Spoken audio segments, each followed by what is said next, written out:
ഇസ്കാരിയോത്ത് യൂദ പോയ ശേഷം യേശു പറഞ്ഞത്, ഇപ്പോൾ മനുഷ്യപുത്രൻ മഹത്വപ്പെട്ടിരിക്കുന്നു, ദൈവവും അവനിൽ മഹത്വപ്പെട്ടിരിക്കുന്നു. യോഹന്നാന്റെ സുവിശേഷം 13-ാം അധ്യായം. ഒത്തിരി വിശേഷതകളുണ്ട്. അതിലേറ്റവും വലുത് കർത്താവ് ദൈവപുത്രൻ, മനുഷ്യനായി വന്ന ദൈവം, അവൻ മനുഷ്യപ്പുഴുക്കളുടെ കാല് കഴുകി എന്നുള്ളതാണ്. 2, നമ്മൾ കാണുന്നത് യേശു കർത്താവ് തന്നെ ഒറ്റിക്കൊടുക്കുന്നവനെ കുറിച്ചും തനിക്ക് സംഭവിക്കാനുള്ളതിനെ കുറിച്ചുമെല്ലാം ശിഷ്യന്മാരോട് അത്താഴ സമയത്ത് പറയുന്നതാണ്. പക്ഷെ ഇവിടെ എല്ലാം സൈലന്റ് ആയിട്ടിരിക്കുന്ന ഒരാളാണ് യൂദ. പക്ഷെ കർത്താവിൻ്റെ ഹൃദയത്തിൽ വലിയ ഒരു ആത്മസംഘർഷം നടക്കുകയാണ്. വിശ്വാസ ജീവിതത്തിലേക്ക് കടന്നു വരുമ്പോൾ കർത്താവിനോടുള്ള സ്നേഹം പോലെ തന്നെ നമ്മുടെ ഉള്ളിൽ നിറഞ്ഞു കവിയുന്നതാണ് സഹോദര സ്നേഹം. നിർഭാഗ്യവശാൽ അത് അങ്ങനെ തന്നെ ആകുന്നില്ല. കുറച്ച് നാൾ കഴിയുമ്പോൾ ഒരു ദേവദാസൻ പറഞ്ഞത്, ചില ആൾക്കാർ സഭ സ്വർഗമാണെന്നും പറഞ്ഞുകൊണ്ടാണ് വരുന്നത്, അത് കാരണം പിന്നീട് അവർക്ക് വിഷമം വരും. യഥാർത്ഥത്തിൽ സഭ സ്വർഗം തന്നെയാണ്, സംശയമില്ല, സ്വർഗത്തിൻ്റെ നിഴൽ തന്നെയാണ്. പക്ഷേ അവിടെ ചില കാര്യങ്ങൾ നടക്കുന്നുണ്ട്. ആ പ്രോസസ്സിലൂടെ നമ്മൾ കടന്നു പോകുമ്പോൾ തീർച്ചയായിട്ടും ചില ബുദ്ധിമുട്ടുകൾ ഉണ്ടാകാറുണ്ട്. ചാൾസ് സ്റ്റാൻലി എന്ന് പറയുന്ന ദേവദാസൻ പറഞ്ഞത്, മൂർച്ചയേറിയ കല്ലുകൾ, എഡ്ജെല്ലാം റഫായിരിക്കുന്ന റോഡ് പണിക്ക് ഉപയോഗിക്കുന്ന കല്ലുകൾ ഒന്നിച്ചുകൂടി ഇടപെടുന്നത് പോലെയാണ് സഭയിൽ. റഫായ മനുഷ്യരാണ്, രക്ഷിക്കപ്പെട്ടെന്നുള്ള ശരിയാണ്, സ്നാനപ്പെട്ടെന്നുള്ള ശരിയാണ്, പക്ഷെ പരുക്കനായ പല വശങ്ങളും ഹൃദയത്തിലുണ്ട്. ഇതെല്ലാം അങ്ങോട്ടും ഇങ്ങോട്ടും കൂട്ടിമുട്ടിയാണ് എഡ്ജ് ക്ലിയർ ആകുന്നത്, സ്മൂത്ത് ആകുന്നത്. അപ്പം അതിൻ്റെതായൊരു ബുദ്ധിമുട്ട് സഭാജീവിതത്തിൽ ഉണ്ടാകും. ഏതായാലും യേശു കർത്താവ് സകല വിധത്തിലും നമ്മളെപ്പോലെ പരീക്ഷിക്കപ്പെട്ടു. അതിലേറ്റവും വലിയ പരീക്ഷ പാസ്സാകുന്നതാണ് യോഹന്നാൻ 13-ാം അധ്യായം.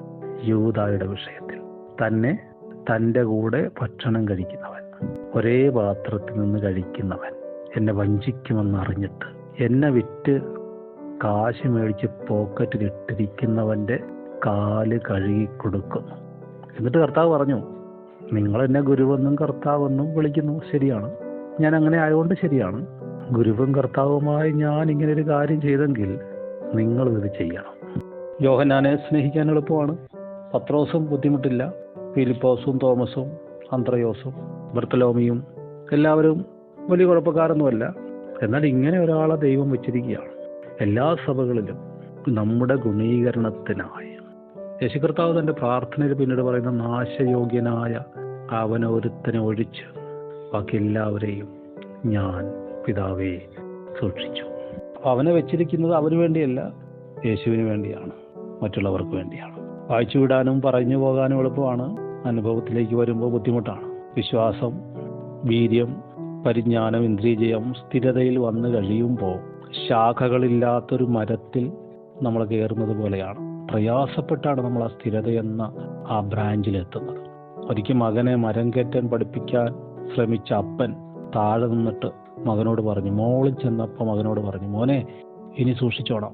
അപ്പം മകൻ പറഞ്ഞു, അപ്പാ ഇതുവരെ ഒരു ശാഖ പോലും ഇല്ലായിരുന്നു, ഞാൻ എൻ്റെ നെഞ്ചൊരച്ച് കാലൊരച്ച് പിടിച്ച് തത്തിപ്പിടിച്ച് മോളിൽ കയറി, ഇനി മുഴുവൻ ശാഖകളാണ്, ഇപ്പോഴാണോ അങ്ങനോട് സൂക്ഷിക്കണമെന്ന് പറയുന്നത്? അപ്പം പറഞ്ഞു, ഇനിയാണ് വീഴാൻ സാധ്യത കൂടുതൽ, ഇതുവരെ നീ വീഴത്തില്ലെന്ന് എനിക്കറിയാമായിരുന്നു. ഇതുപോലെ നമ്മൾ നമ്മളുടെ പരിജ്ഞാനക്കേടിലും മണ്ടത്തരത്തിലും ഇന്ദ്രിയജയത്തിന് വിരോധമായി വെളിപ്പെട്ട സകല വിഷയങ്ങളിലും നമ്മൾ ഭയത്തോടും വിറയലോടും നടുക്കത്തോടും കൂടെ ദൈവസഭയിലായിരുന്നു. സ്ഥിരതയെന്ന പ്ലാറ്റ്ഫോമിലെത്തി. കൃപയാൽ നമുക്കിനി താഴെ പോകാൻ കഴിയുകയില്ല. രക്ഷിക്കപ്പെട്ട് സ്നാനപ്പെട്ട് കൃപയിൽ വന്നവൻ അവനിനി എങ്ങനെ വീണാലും തിരിച്ചവിടെ തന്നെ വരും, റബ്ബർ പന്ത് പോലെ വരും. അവിടെ ആ പ്ലാറ്റ്ഫോമിൽ നിന്ന് അടുത്തത് എളുപ്പമെന്ന് തോന്നുന്ന ചില കാര്യങ്ങളാണ്. ഒന്ന്, ഭക്തി, അനാഥരെയും വിധവമാരെയും അവരുടെ ഞെരുക്കങ്ങളിൽ കാണുന്നതും ലോകത്തിൻ്റെ കളങ്കമേൽക്കാതെ തന്നെ സൂക്ഷിക്കുന്നതും. അത് കഴിഞ്ഞതാണ് സഹോദര പ്രീതി. പേര് പോലെ തന്നെ പ്രീതി, സന്തോഷമാണ്, കേൾക്കാൻ തന്നെ ഒരു ഇമ്പമുണ്ട്, സ്നേഹമാണ്. പക്ഷെ കുത്തനെയുള്ളൊരു കയറ്റം കയറുന്ന പോലെയാണ്. നമുക്ക് വിരോധമായി ഹൃദയത്തിൽ നിരൂപിക്കുന്നവർ, കുറ്റം പറയുന്നവർ, നമ്മളുടെ നന്മ ആഗ്രഹിക്കാത്തവർ, നമുക്ക് ഫേസ് ചെയ്യേണ്ട സാഹചര്യങ്ങൾ ദൈവം ഒരുക്കും. അത് അവർ മോശക്കാരായിട്ടല്ല. നമ്മുടെ ഹൃദയത്തിൽ ഇങ്ങനെയുള്ളവർ വെളിപ്പെട്ടാൽ, സയൻസ് പറയുന്നത് പോലെ every action there is an equal and opposite reaction. അപ്പോൾ അവൻ അത് കാണിച്ചാൽ നിന്റെ അകത്ത് ഇത് വെളിപ്പെടുമോ എന്നുള്ള പരീക്ഷിക്കാൻ വേണ്ടിയാ. ഇല്ലെങ്കിൽ ജയിച്ചു.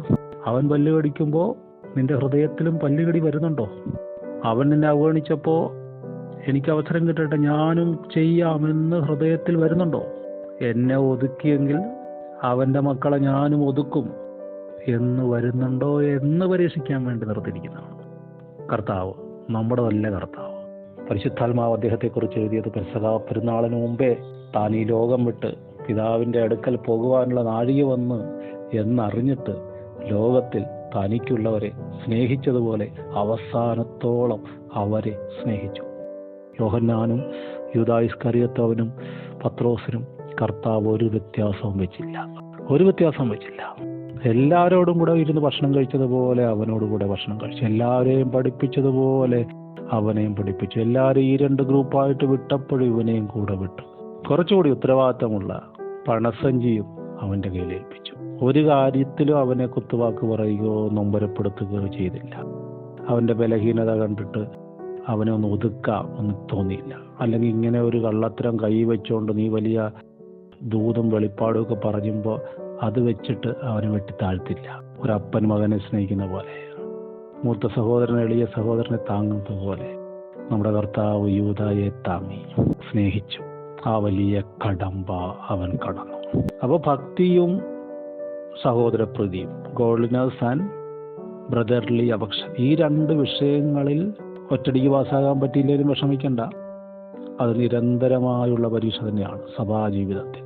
പക്ഷെ ഓർക്കുക, സ്ഥിരത കഴിഞ്ഞുള്ള ഈ 2 സ്റ്റെപ്പും സ്നേഹത്തിലേക്ക്, ദൈവത്തിലേക്ക് നമ്മളെ അധികം അടുപ്പിക്കുന്ന ആ 2 സ്റ്റെപ്പിലും സത്യത്തിൽ നമുക്ക് വലിയ റോളില്ല. കാരണം റോളുണ്ടായിട്ട് കാര്യമില്ല. നമ്മളുടെ ശക്തി കൊണ്ട് ചെയ്യേണ്ട ഒന്നും ഈ 2 വിഷയത്തിലുമില്ല. അതൊരാശ്വാസമാണ്. അവിടെ നമ്മൾ നമ്മളെ തന്നെ ഒഴിക്കുക എന്നുള്ളതാണ്.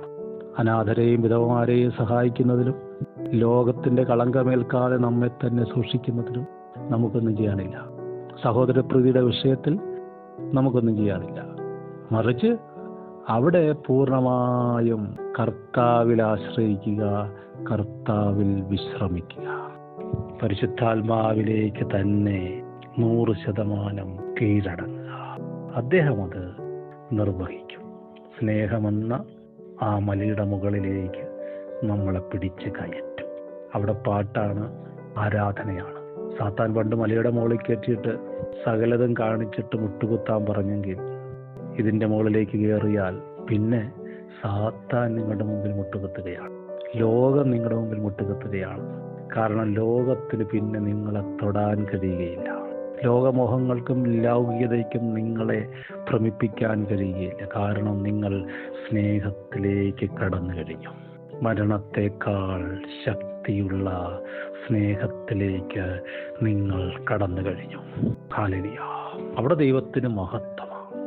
നിങ്ങൾ അന്യോന്യം സ്നേഹിക്കുന്നുവെങ്കിൽ നിങ്ങൾ എൻ്റെ ശിഷ്യന്മാരെന്ന് ലോകമറിയും.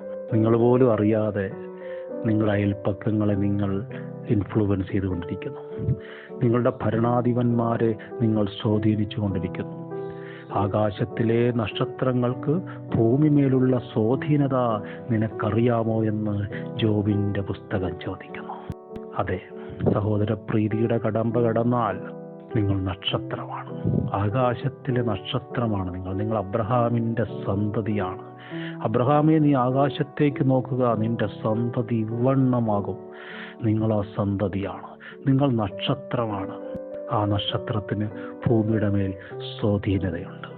അത്ഭുതകരമായൊരു സ്വാധീനത. അതൊരു കൂട്ടത്തിൻ്റെ കൂടെ ആകുമ്പോൾ എത്ര മഹത്വമാണത്. അതുകൊണ്ടാണ് സഭയെ ഭൂമിയുടെ ഉപ്പെന്നും ലോകത്തിൻ്റെ വെളിച്ചമെന്നും വിളിക്കുന്നത്. നമ്മളതിൽ പങ്കുകാരാണ്. നമുക്ക് അഭിമാനിക്കാം, സന്തോഷിക്കാം, കർത്താവിൽ കൂടുതൽ ആശ്രയിക്കാം.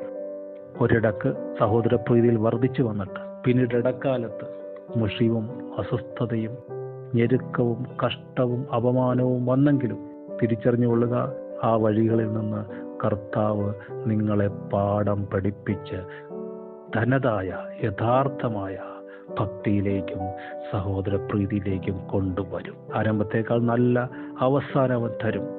ദൈവം ആഗ്രഹിക്കുന്ന രീതിയിൽ നിങ്ങൾ സഹോദരങ്ങളെ സ്നേഹിക്കും. അത് യോഹന്നാൻ പറയുന്ന പോലെ വാക്കിലും സംസാരത്തിലൊന്നുമല്ല, പ്രവൃത്തിയിലും സത്യത്തിലും. അവർ പോലും അറിയത്തില്ല അവരുടെ പാപങ്ങൾക്ക് വേണ്ടി നിങ്ങൾ പ്രാർത്ഥിക്കുന്നത്, അവർക്ക് ക്ഷമ കിട്ടാൻ നിങ്ങൾ പ്രാർത്ഥിക്കുന്നത്, അവരുടെ കുടുംബാംഗങ്ങൾക്ക് വേണ്ടി നിങ്ങൾ ഇടിവ് നിൽക്കുന്നത്, അവരുടെ നന്മയ്ക്ക് വേണ്ടി നിങ്ങൾ കരയുന്നത് അവരറിയുകയില്ല. സ്വർഗവും നിങ്ങളും അറിയും. അങ്ങനെ നിങ്ങൾ സ്വർഗത്തിന് പ്രിയരാകും. ഹല്ലേലൂയ. മുടിയൻ പുത്രൻ എന്ന് വിളിക്കുന്ന ഇളയ മകൻ തൻ്റെ എല്ലാ ഞെരുക്കത്തിലും വീട്ടിലുള്ള ചേട്ടനെ അല്ല ഓർത്തത്. തിരിച്ചു വരുമ്പോൾ ചേട്ടൻ എന്ത് പറയുമെന്നും ചിന്തിച്ചില്ല. അവൻ അപ്പനെ ഓർത്തു.